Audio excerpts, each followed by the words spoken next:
everyone, welcome back to Sunday Live Show. Thank you so much for tuning in. I'm here to update you of what's going to happen on SIBONGILE and the DLAMINIS from the 18th to the 28th of December 2023 on Monday. KWENZO proposes to Nomalanga. Zakes threatened to kill himself to get Velephi to return to his place, and then he locked or hold her hostage. Tulisile sabotage everyone's chances of winning Employee of the Month on Tuesday. KWENZO's proposal to Nomalanga is an arrow that pierces SIBONGILE's heart. Velephi tried to escape from the grip of Zakes, but instead she aggravates the situation.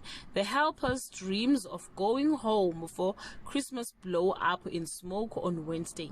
KWENZO's high school friend Sia makes a surprise landfall. He is just in time for the engagement party.